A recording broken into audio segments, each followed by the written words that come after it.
Namasté. La dernière posture.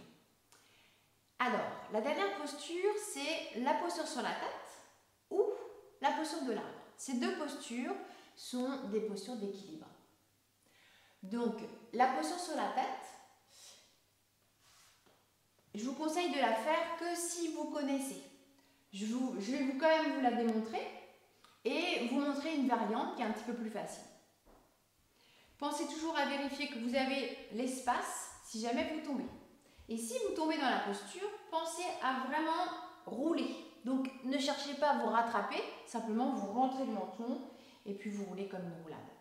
Mais si vous ne connaissez pas cette posture, c'est pas le moment, en plus c'est le matin, et puis on ne prend pas son temps comme on peut prendre le temps en cours, ou en cours on est à deux, je viens vous aider. Donc voilà, je vous montre quand même, pour les personnes qui connaissent et les personnes qui sont en cours d'apprentissage, ou qui ont besoin d'une petite révision.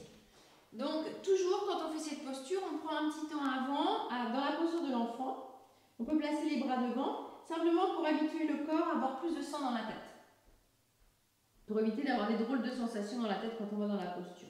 Ensuite, on croise les doigts, on croise les bras, pardon, on attrape ses coudes, on croise les doigts maintenant, et on va placer le sommet du crâne sur le sol et l'arrière du crâne au niveau des mains.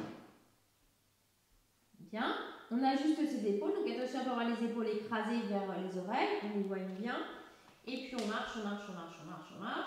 Et quand les pieds sont légers, on amène les pieds sur les talons, on décolle, on peut rester ici. Si vous sentez que c'est bien stable, on peut continuer à monter les genoux. Vous voyez, les pieds sont toujours vers les fessiers. On active la sangle abdominale, on éloigne les épaules de ses oreilles. On détend ses pieds.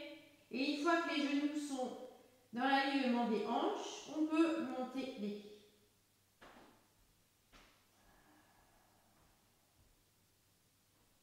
Et dans cette posture, pensez à bien pousser les bras dans le sol, à bien éloigner les épaules, aspirer le nombril. Regardez au bout de votre tapis. Poussez les talons vers le ciel.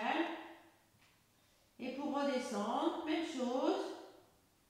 On déroule. En marche arrière. Et à chaque fois, on essaie d'avoir le bon équilibre, donc d'ajuster.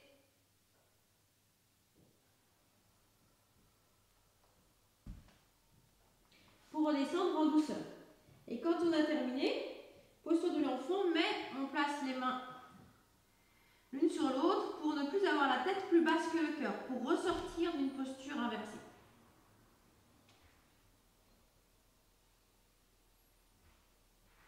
Une variante, plus facile.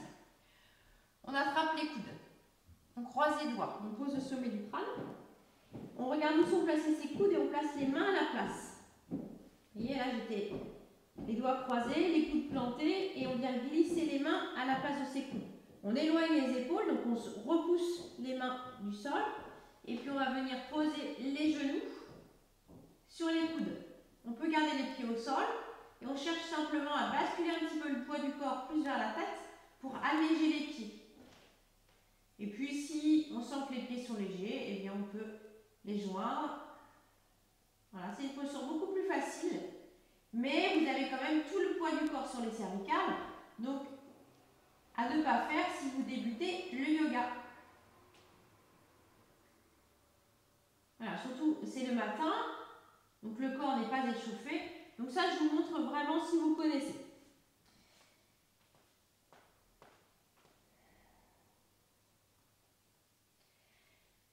Ok. Si vous ne faites pas la posture sur la tête, la posture de l'arbre. Je vais vous montrer dans une autre vidéo, puisque sinon je vais être hors cadre. Namasté.